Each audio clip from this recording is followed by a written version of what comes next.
જય શ્રી કૃષ્ણ. સાંજી ઉત્સવ પુષ્ટિમાર્ગીય સેવા પ્રકારમાં દાનના દિવસોની સાથે સાથે સાંજીના દિવસો આવે છે અને પુષ્ટિમાર્ગમાં અદ્ભુત એવો આ સાંજી ઉત્સવ મનાવવામાં આવે છે. આ ઉત્સવ ભાદરવા સુદ પૂનમથી ભાદરવા વદ અમાસ સુધી ચાલે છે. વ્રજની સ્ત્રીઓ સારસ્વત કલ્પમાં પણ આ ઉત્સવ ઉજવતી હતી અને આજે પણ આ ઉત્સવ ઉજવવામાં આવે છે. અને આ ઉત્સવ છે એ વ્રજની વ્રજાંગનાઓનો ભાવ છે. શ્રાદ્ધ પક્ષમાં સુંદર સુંદર સાંજી કરવામાં આવે છે. વ્રજયાત્રા એટલે કે જે લીલી પરિક્રમા હોય છે, જે ઉપડે છે દર વર્ષે, તે દાન 11થી ચાલુ થાય છે. પરંતુ બધા વૈષ્ણવો છે એ વ્રજયાત્રામાં જોડાઈ નથી શકતા. તો જે સ્થાનમાં એ વ્રજયાત્રાનો પડાવ હોય એ સ્થાનની સાંજી ઠાકોરજી પાસે ભરવામાં આવે છે. સાંજી છે એ વ્રજનો ખેલ છે, કુસુમવનની લીલા છે. કુમારિકાઓ ભેગી મળે છે. કઠોળની, ફૂલની, અનાજની, રંગની, જલની ઉપર, જલની અંદર એવી વિવિધ પ્રકારની તે ચિત્રકારી કરે છે અને વ્રજમાં તેને સાંજી લીલા કહેવામાં આવે છે અથવા તો સાંજીનો ખેલ કહેવામાં આવે છે.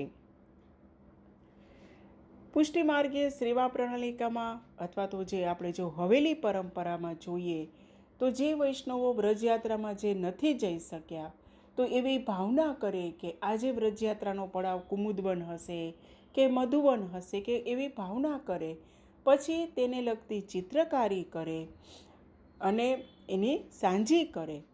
આવી રીતે પોતે વિચાર કરે કે કુમુદવનમાં હશે, મધુવનમાં હશે એવો ભાવ કરે. પછી એ જ ચિત્રકારીની પ્રભુ સન્મુખ તેને ધરવામાં આવે, સાંજીને ભોગ ધરવામાં આવે અને પછી તેની પરિક્રમા કરે છે. અને છેલ્લા દિવસે તો કોટની સાંજી કરવામાં આવે છે. કોટની સાંજીમાં શું હોય છે તો કે જે આખું જે વ્રજ મંડળ છે એ એમાં રચવામાં આવે છે, એટલે કે એની ચિત્રકારી કરવામાં આવે છે. અને એની જો વૈષ્ણવ પરિક્રમા કરે તો જે આપણને વ્રજયાત્રાનું ફળ મળે તે આપણને ફળ પ્રાપ્ત થાય છે. આહી હે અકેલી સાંજ સાંઝી કે, આઈ હે અકેલી સાંજ સાંઝી કે.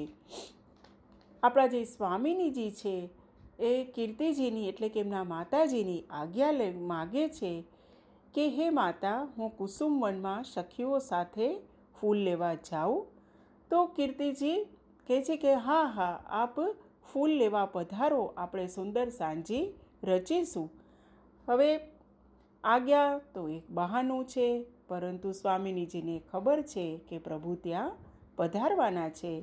તો સ્વામિનીજી તો કુસુમવનમાં પધાર્યા છે. કુસુમવનમાં સુંદર સુંદર પુષ્પો છે એ છાબમાં એક પછી એક ફૂલો પધરાવતા જાય છે અને રાહ જુએ છે. છબરિયા બાસ કી ભરી, છબરિયા ફૂલ કી ભરી. છાબમાં પધરાવતા જાય છે અને રાહ જોવે છે કે હજી ઠાકોરજી નથી પધાર્યા.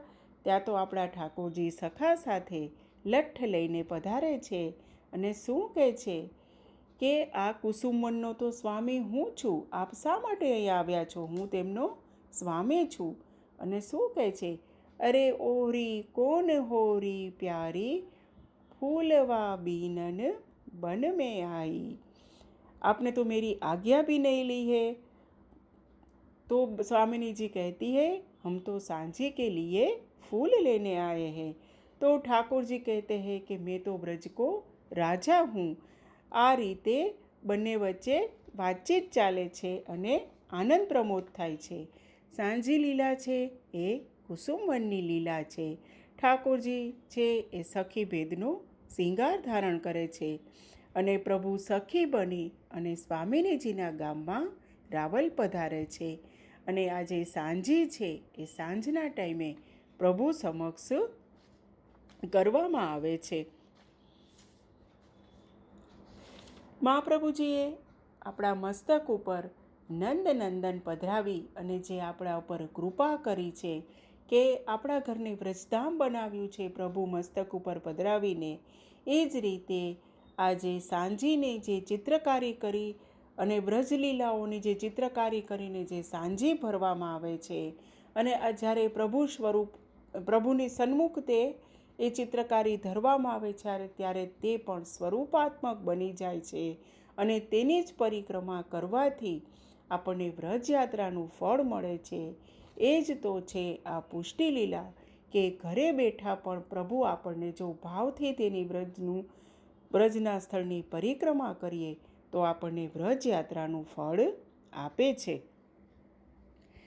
હવે જે સંધ્યાદેવી છે એમને કુમારિકાઓ એટલે કે ગોપીઓ વિનંતી કરે છે. હવે જે આપણે એક એ ભાવ જોયો કે જે વ્રજયાત્રામાં નથી જઈ શકતા તેનો ભાવ જોયો. બીજો ભાવ એ પણ છે કે સંધ્યાદેવીને કુમારિકાઓ જે ગોપીઓ છે એ વિનંતી કરે છે કે જે શ્રી યશોદાનંદન એટલે કે નંદનંદન શ્રી કૃષ્ણ સાથે તેમનો વિવાહ થાય.